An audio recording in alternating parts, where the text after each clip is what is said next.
Okay student, तो आज हम एक बहुत ही इम्पोर्टेंट टॉपिक डिस्कस कर रहे हैं। जनरली ये टॉपिक जेनेटिक्स की ह्यूमन जेनेटिक्स ब्रांच में डिस्कस किया जाता है। ओके, और ह्यूमन जेनेटिक्स का फादर भी अगर आपसे पूछे तो वो है गैरेट, जिन्होंने एल्केप्टोन्यूरिया डिसऑर्डर को स्टडी किया था। राइट बच्चों, ह्यूमन के डिसऑर्डर की अगर बात की जाए तो ह्यूमन में बेसिकली दो तरह के डिसऑर्डर अपन स्टडी करते हैं, एक मेंडेलियन डिसऑर्डर, ओके, और एक क्रोमोसोमल डिसऑर्डर। सिंपल क्वेश्चन यहीं पर आपका अराइज होता है कि what is the difference between Mendelian disorder and chromosomal disorder, और you can say what are Mendelian disorder and what are chromosomal disorder. ठीक है, तो बेसिकली समझिए कि मेंडेलियन डिसऑर्डर वो होते हैं जो म्यूटेशन के कारण अराइज होते हैं, और म्यूटेशन कौन सा? Gene mutation. करेक्ट, तो मेंडेलियन डिसऑर्डर वो है जो arise due to gene mutation. Correct, और इनका जो इनहेरिटेंस पैटर्न होता है वो like Mendelian pattern, inheritance pattern like Mendelian. Right, Mendel का जो इनहेरिटेंस पैटर्न आपने स्टडी किया था 1 जीन इनहेरिटेंस 2 जीन इनहेरिटेंस में, वैसा ही इनका इनहेरिटेंस पैटर्न होता है, यानी पेरेंट्स से ऑफस्प्रिंग में उसी तरीके से ये जाते हैं।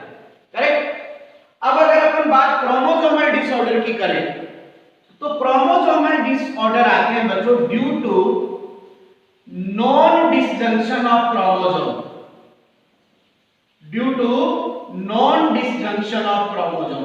यानी अगर क्रोमोसोम का डिस्ट्रीब्यूशन सेल डिवीजन में सही तरीके से नहीं होता है, एबनॉर्मल डिस्ट्रीब्यूशन होता है, तो जो डिसऑर्डर आते हैं वो है क्रोमोसोमल डिसऑर्डर। करेक्ट, जैसे कि मैं आपको एक एग्जांपल से एक्सप्लेन करता हूं कि ये कोई भी एक सेल है, इसमें ये क्रोमोसोम है, अपन इस तरह से लेते हैं, सपोज करो XX और ये है XY। ठीक है ना, तो ये मेल और ये फीमेल। अब क्या होगा बच्चों कि जब रिप्रोडक्शन के टाइम जब गैमीट का फॉर्मेशन होता है तो ये क्रोमोसोम सेग्रीगेट हो जाते हैं इस तरह से, और ये गैमीट का फॉर्मेशन होता है। अब ये तो है डिसजंक्शन कि वो सही तरीके से अलग अलग हो गए हैं, लेकिन अगर ऐसा होता है तो कोई प्रॉब्लम नहीं है, ये XX नॉर्मल फीमेल बनेगी और ये XY नॉर्मल मेल बनेगा। तो ये जो केस है वो नॉर्मल केस है अपना, यानी इसमें क्रोमोसोम का सही तरीके से डिसजंक्शन हो रहा है। करेक्ट, लेकिन अगर नॉन डिसजंक्शन होता तो इस केस में क्या होता उसको समझ लेते हैं अपन।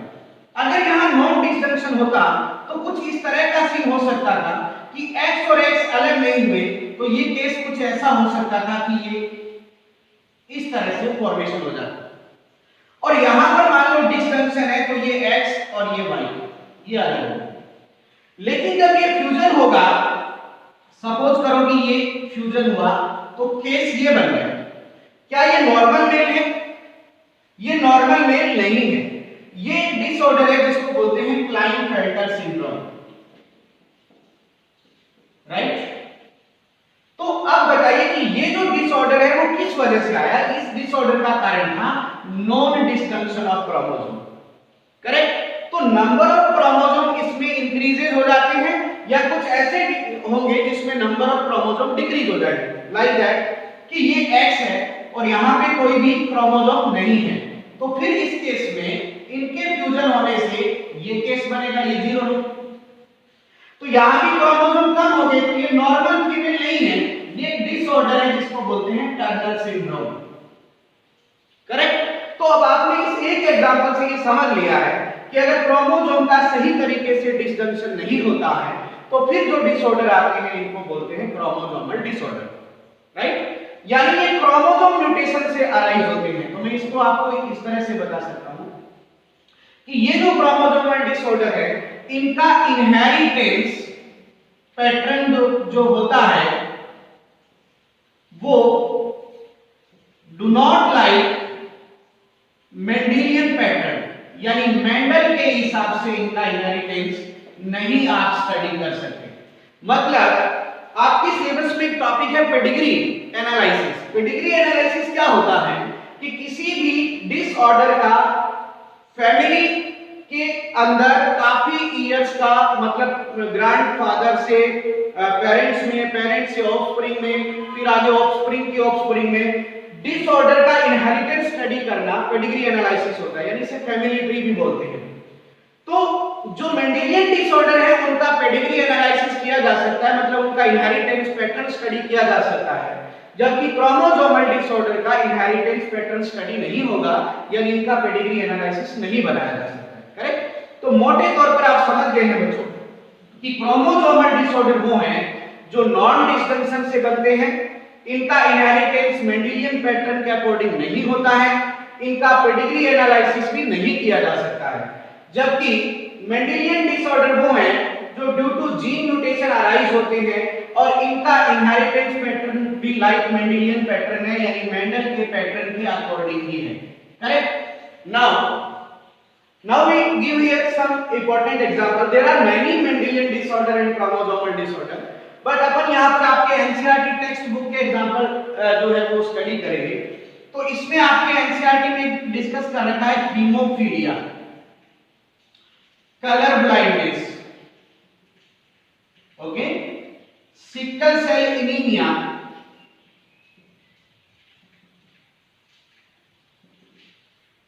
फेनाइलकीटोन्यूरिया या इसे पीकेयू भी बोलते हैं शॉर्ट में, so thalassaemia. So these are some important Mendelian disorders, but ये नहीं है कि इतने ही हैं, there are many Mendelian disorder such as cystic fibrosis, albinism, Huntington chorea, albinism बताई है मैंने आपको, alkaptonuria, Alzheimer disease, polydactyl, brachydactyl, there are many. Okay, वो कॉम्पिटिटिव लिहाज से बहुत इंपॉर्टेंट है, उनको हम बाद में स्टडी करेंगे। क्रोमोसोमल डिसऑर्डर में जो आपके एनसीईआरटी में एग्जांपल्स दे रखे हैं उनमें है डाउन सिंड्रोम, ठीक है, Klinefelter syndrome, Turner syndrome. So these are the some important example of chromosomal disorder. Okay, तो अब इस टॉपिक में हम इन्हीं को डिस्कस करेंगे। आज हम सबसे पहले मेंडेलियन डिसऑर्डर में हीमोफीलिया को डिस्कस करते हैं। तो अब तक आपको समझ आ गया होगा अच्छे से कि मेंडेलियन डिसऑर्डर क्या है और क्रोमोसोमल डिसऑर्डर क्या है। इन दोनों में आपको डिफरेंसेस आने चाहिए और इनके आपको एग्जांपल्स आने चाहिए, राइट? अब अपन बात कर लेते हैं हीमोफीलिया के रिगार्डिंग। हीमोफीलिया क्या है बच्चों? हीमोफीलिया आपने छोटी क्लासेस के अंदर भी पढ़ा होगा कि हीमोफीलिया एक ऐसा डिसऑर्डर है जिसमें इंजरी होने के बाद ब्लड का क्लॉट नहीं बनता है, यानी ब्लड कंटीन्यूअस फ्लो होता रहता है ना? तो इसे ब्लीडर डिजीज भी बोलते हैं। क्या बोलते हैं? ब्लीडर डिजीज बोलते हैं। ये बात आप ध्यान रखिए, राइट? इस डिजीज को स्टडी किया था जॉन ऑटो ने। इसे स्टडी किया, करेक्ट? और हीमोफीलिया जो डिसऑर्डर है ये इसका पेडिग्री स्टडी भी हुआ था, इसका पेडिग्री एनालिसिस हुआ था फर्स्ट टाइम। बहुत अच्छा क्वेश्चन है, आपके एनसीईआरटी में दे रखा है। क्वीन विक्टोरिया फैमिली का, किसका? क्वीन विक्टोरिया फैमिली, है ना? महारानी थी ना विक्टोरिया, उस महारानी के परिवार में जेनेटिक डिसऑर्डर था ये हीमोफीलिया, और उसके फैमिली का सबसे पहले जो पेडिग्री स्टडी हुआ था वो हीमोफीलिया का हुआ था, करेक्ट? तो haemophilia is a bleeders disease studied by John auto, right? अब हीमोफीलिया में क्या नहीं होगा, ध्यान रखिएगा, इसमें मैंने आपको बताया था कि ब्लड का क्लॉट नहीं बनेगा, ब्लड कंटीन्यूअस फ्लो रहेगा अगर आपको इंजरी हो गई है तो, राइट? अब ये क्यों होता है इसको समझते हैं। पहले आप ये समझिए कि हीमोफीलिया एक सेक्स लिंक्ड, या हम ये बोलेंगे एक्स लिंक्ड रिसेसिव डिसऑर्डर है, लेथल डिसऑर्डर है। अब इस बात को मैं पूरा समझाता हूं, यही इंपॉर्टेंट चीज है। हीमोफीलिया का जो जीन है वो एक्स क्रोमोसोम पर है, और एक्स क्रोमोसोम कौन सा क्रोमोसोम होता है? सेक्स क्रोमोसोम होता है। तो इसीलिए बोलते हैं कि ये सेक्स लिंक्ड डिजीज है, यानी एक्स लिंक्ड डिजीज है। और इसका जो ये डिजीज होती है वो एक रिसेसिव जीन में म्यूटेशन, रिसेसिव जीन की वजह से होती है, उसमें म्यूटेशन होने की वजह से होती है, तो इसलिए इसको बोलते हैं एक्स लिंक्ड रिसेसिव। अब इसको लीथल क्यों बोला जाता है? क्योंकि हीमोफीलिया एक ऐसी डिजीज है इसमें ब्लड का क्लॉट नहीं बनता, तो ब्लड कंटीन्यूअस फ्लो रहेगा, तो इसलिए ये जो है फेटल हो सकती है, इससे जान जा सकती है, इसलिए इसको लेथल डिसऑर्डर भी कहा जाता है। बात समझ आई?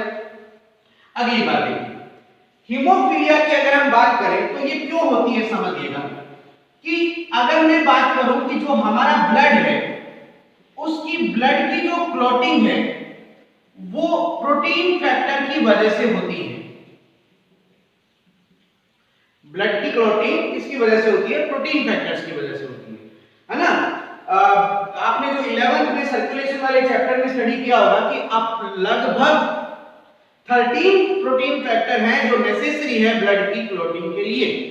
अब इसमें क्या होता है, इनको इस तरह से रिप्रेजेंट किया जाता है, देखो फैक्टर 1, फैक्टर 2, है ना, और यो यो करके अपन आगे जो है फैक्टर 13 तक रिप्रेजेंट करेंगे, करेक्ट? तो लेकिन जो इंपॉर्टेंट चीज है वो मैं यहाँ पे बताना चाह रहा हूं, देखो कि ये जो प्रोटीन फैक्टर हैं ये सारे फैक्टर नेसेसरी हैं, ऑल फैक्टर नेसेसरी होते हैं किसके लिए? ब्लड की क्लॉटिंग के लिए। इनका होना भी जरूरी है और ना केवल इनका होना जरूरी है, इनका एक्टिव होना भी जरूरी है, ठीक है ना? तो 13 के 13 फैक्टर आपको रिक्वायर होंगे किसके लिए? क्लॉटिंग के लिए, और इनका प्रेजेंस जरूरी है और इनका एक्टिव होना भी जरूरी है। दूसरी बात, ये जो प्रोटीन फैक्टर हैं इनका कैस्केडे एक्टिवेशन होता है, ये बहुत इंपॉर्टेंट चीज आप ध्यान से समझिएगा। क्या होता है? कैस्केडे एक्टिवेशन होता है। कैस्केडे एक्टिवेशन क्या मतलब है? देखो कि सबसे पहले फैक्टर 1 एक्टिव होगा, ये एक्टिव होकर 2 को एक्टिव करेगा, 2 आगे 3 को एक्टिव करेगा, 3 आगे 4 को एक्टिव करेगा, समझ आ रहा है? तो एक फैक्टर आगे से आगे दूसरों को एक्टिव करेगा, समझ आ रही है बात? तो अब आप ये समझिए कि अगर एक भी फैक्टर नहीं बनता है या एक भी फैक्टर अगर इनएक्टिव रह जाता है तो इस केस के अंदर हीमोफीलिया का केस बनेगा। यानी यदि if any one factor inactive हो या फिर वो सिंथेसाइज ही नहीं हुआ हो, उसका सिंथेसिस ही नहीं हुआ, तो इस केस में ब्लड की क्लॉटिंग नहीं होगी, और ब्लड की क्लॉटिंग नहीं होगी तो ये केस बन जाएगा बच्चों किसका? हीमोफीलिया। Is that clear? समझ आ गया एकदम अच्छे से? तो ये इसका जानना जरूरी है कि ब्लड क्लॉटिंग फैक्टर की वजह से होता है, सभी 13 फैक्टर का होना जरूरी है और एक्टिव होना भी जरूरी है, और इनका एक्टिवेशन कैस्केडे होता है। तो अगर कोई बीच का एक भी फैक्टर नहीं बनता है या इनएक्टिव रह जाता है तो इस केस में ब्लड की क्लॉटिंग नहीं होगी और हीमोफीलिया हो जाएगा, करेक्ट? समझ आ गई ये प्रिंसिपल आपको? और हीमोफीलिया किस तरह का डिसऑर्डर है? X linked recessive lethal disorder है, करेक्ट? अब थोड़ा और समझिए बच्चों, मैं एक बात और कहना चाह रहा हूं कि जो हीमोफीलिया है इसकी मेल में फ्रीक्वेंसी ज्यादा होती है और फीमेल में इसकी फ्रीक्वेंसी कम होती है, ठीक है? Mostly females are carrier. अब इस बात को समझना है आप, हीमोफीलिया किस तरह का डिसऑर्डर है? एक्स लिंक्ड रिसेसिव डिसऑर्डर, ठीक है? अब हम बताते हैं कि मेल में ज्यादा क्यों होता है और फीमेल में कम क्यों होता है। देखिए, अब देखो बच्चों कि ये एक्स फीमेल है, ये फीमेल क्या हुई? नॉर्मल। इसी चीज को समझना है इसमें। एक्स वाई मेल है, ये मेल भी क्या है? Normal, right? लेकिन अब अगर हम बात करें x x x, x represent कर रहा है यहां पर रिसेसिव जीन को जो हीमोफीलिया के लिए जिम्मेदार है, राइट? तो एक्स मींस हीमोफिलिक, तो एक्स एक्स एक्स ये हेटेरोजाइगस फॉर्म हो गई ना, हेटेरोजाइगस। लेकिन हेटेरोजाइगस कंडीशन में रिसेसिव कभी भी अपना प्रभाव नहीं दिखाता है, तो ये फीमेल कैरियर होगी और नॉर्मल है ये इसको किसी तरह से हीमोफीलिया नहीं है। लेकिन अगर हम इस तरह की बात करें तो अब ये फीमेल क्या हो गई, होमोजाइगस हो गई। तो केवल होमोजाइगस कंडीशन में ये हीमोफिलिक होगी, यानी अब इसको डिसऑर्डर होगा, करेक्ट। लेकिन अगर हम मेल की बात करें तो मेल अगर XHY हुआ, मेल में 2 X तो होते नहीं है ना भाई, मेल में 1 ही X होता है। तो मेल अगर हेटेरोजाइगस कंडीशन में है तो भी ये हीमोफिलिक हो जाएगा। अब आप समझिएगा जरा कि फीमेल जब हेटेरोजाइगस होती है तो नॉर्मल होती है, वो कैरियर का काम करती है केवल। फीमेल में ये हीमोफिलिया उसी केस में होगा जब ये होमोजाइगस है, लेकिन मेल में तो ये हेटेरोजाइगस केस में भी हो जाएगा, यानी मेल में इसके होने के चांसेस ज्यादा हैं। तो फिर मेल में फ्रीक्वेंसी क्या रही, ज्यादा रही, और फीमेल में इसकी फ्रीक्वेंसी क्या रही, कम रही। बात समझ आई बच्चों एकदम अच्छे से, कोई डाउट? तो ये भी आपको ध्यान रखना है कि किस केस में होगा और किस केस में नहीं होगा, ठीक है ना। बस इतना ध्यान रखना कि फीमेल को हेटेरोजाइगस में नहीं होता, वो कैरियर होती है, लेकिन होमोजाइगस में हो जाता है, जबकि मेल हेटेरोजाइगस में ही हीमोफिलिक होगा, करेक्ट।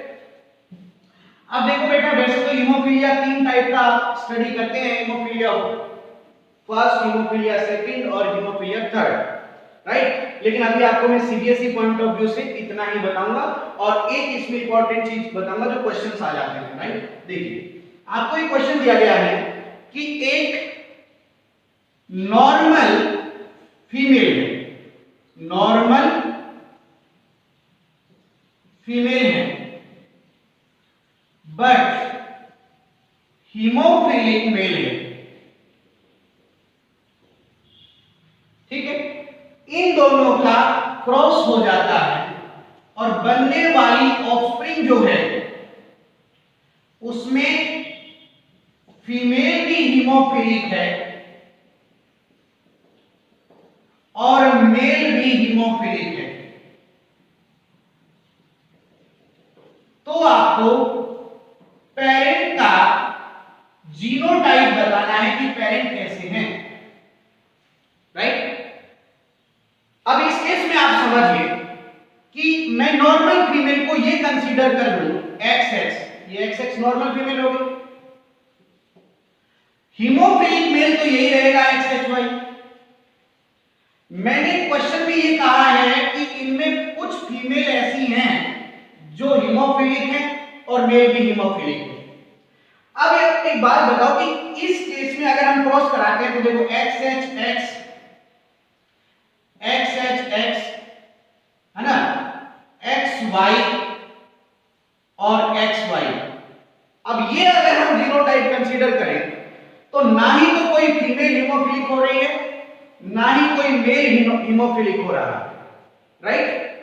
क्योंकि मेल का X क्रोमोसोम कभी मेल में नहीं आता है, ये ध्यान रखिएगा बच्चों। मेल का X हमेशा फीमेल में जाता है, यानी जो एक लड़का है उसमें अपने फादर का X क्रोमोसोम कभी नहीं आता, डायरेक्ट नहीं आता कभी भी, और लड़की में उसके फादर का X क्रोमोसोम डायरेक्ट आता है। जो लड़का है उसमें X क्रोमोसोम उसकी मदर से आता है, लेकिन फादर एक मेल का X क्रोमोसोम मेल में डायरेक्ट नहीं आता, वो इनडायरेक्ट आता है ना। तो उसे क्रिस क्रॉस इनहेरिटेंस कहते हैं, वो हमारा अलग मैटर है, राइट। तो जैसे मैं आपको कहावत बता दूं, हमारे कहावत है कि नर नानके पे और नारी दादके पे, ये कहावत है। नर नानके पे, नर मतलब लड़का, वो नानके पे मतलब अपने ननिहाल में है। देखिए कैसे कि ये लड़के की मदर है, ये लड़का है, और ये इस मदर के फादर है, यानी ये इस लड़के के नाना जी हो। तो इनका X क्रोमोसोम इस मां में गया है ना, तो मेल का फीमेल में जा सकता है ना X क्रोमोसोम। अब मां से X इस लड़के में आया, तो अल्टीमेटली इस लड़के में जो X क्रोमोसोम के कैरेक्टर हैं वो किसके हैं, अपने नाना के हैं, समझ आया। लेकिन लड़की के X क्रोमोसोम तो डायरेक्ट उसके फादर के आ रहे हैं, मतलब ये तो अपने दादके पर हुई, समझ आई ये बात, ठीक है। तो अब इस सवाल पे आते हैं वापस।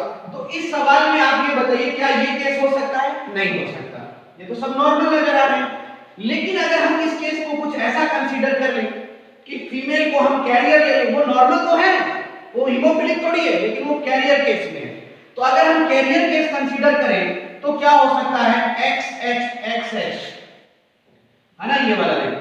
फिर क्या हो सकता है, XHY, फिर दूसरा केस देखो XH X, और फिर क्या हो सकता है बच्चों XY।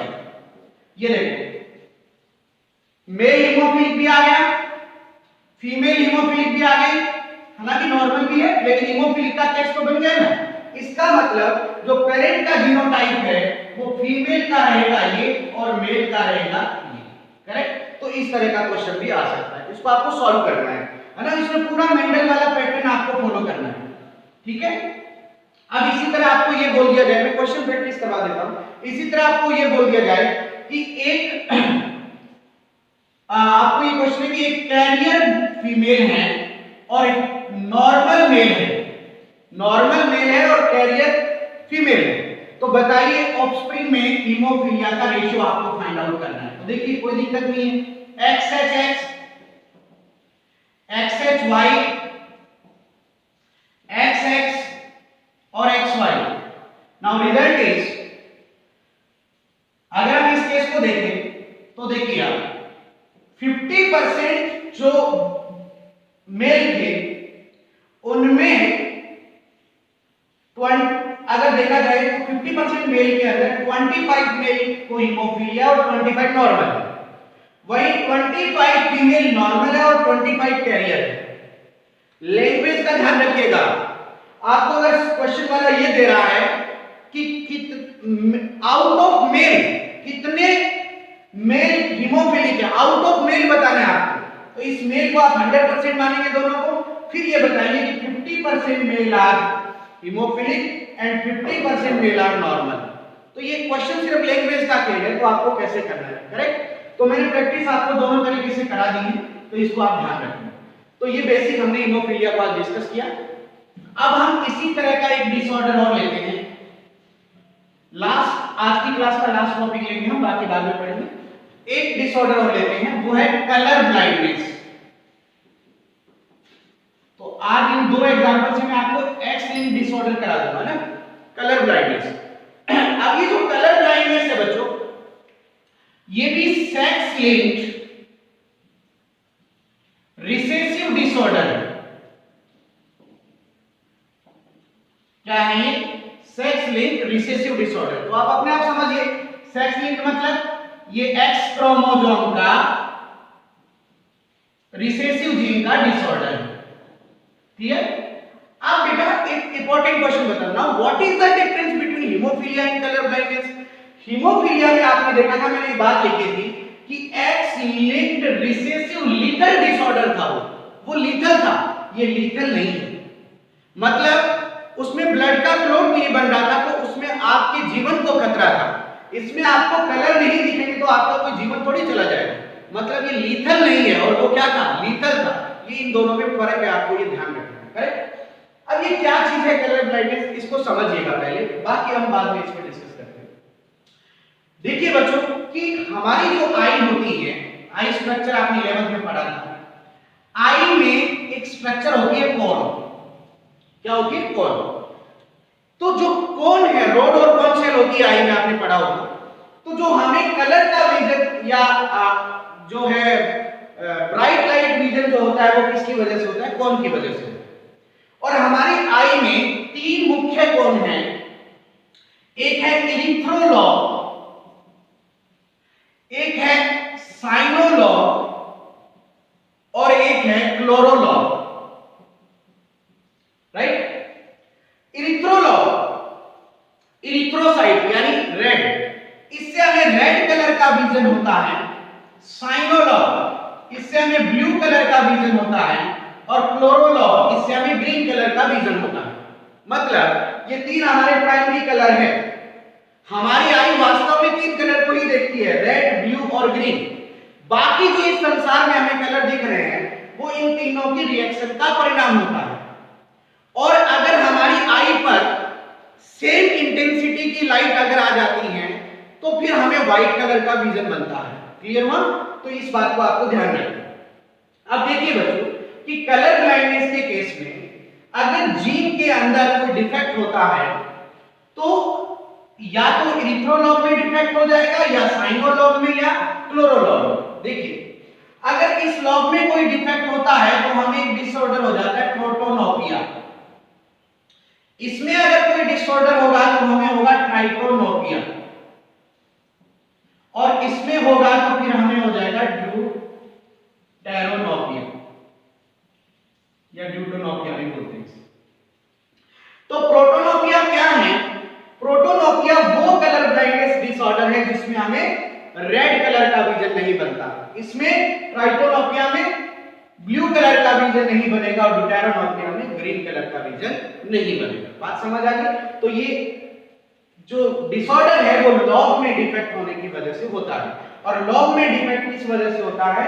जब जीन में म्यूटेशन हो जाता है। बात समझ आ गई? बहुत ही सिंपल चीज है।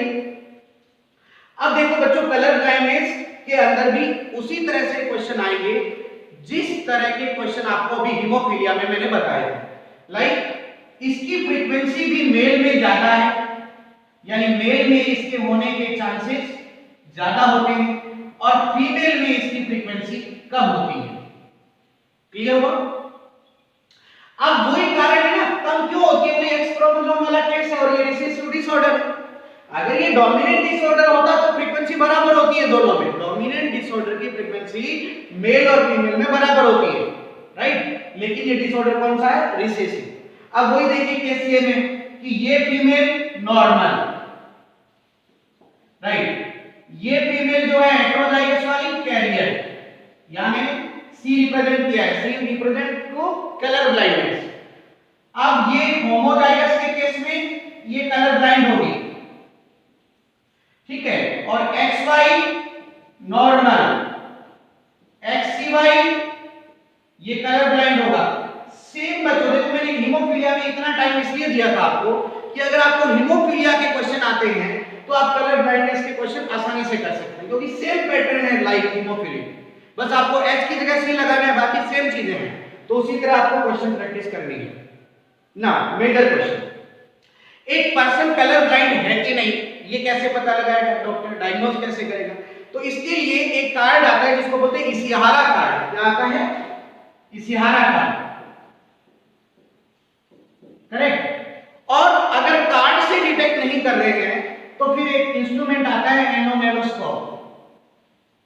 एनोमेलोस्कोप स्पेलिंग देख लेना भाई। इनसे इस कलर ब्लाइंडनेस का डायग्नोसिस होता है। क्लियर हुआ? तो ये भी क्वेश्चन अगर बाय द वे पूछ ले तो कि कलर ब्लाइंड है कि नहीं है और किस कलर के लिए, राइट? अब देखो मैं डेप्थ में नहीं जा रहा, हालांकि प्रोटोनोपिया में क्या होता है? Red to green colour blindness होती है। ट्राइटोनोपिया में क्या होता है? Blue to yellow colour blindness होती है, और इसमें ग्रीन कलर ब्लाइंडनेस होती है, राइट? तो ये थोड़ा आपको देखना है।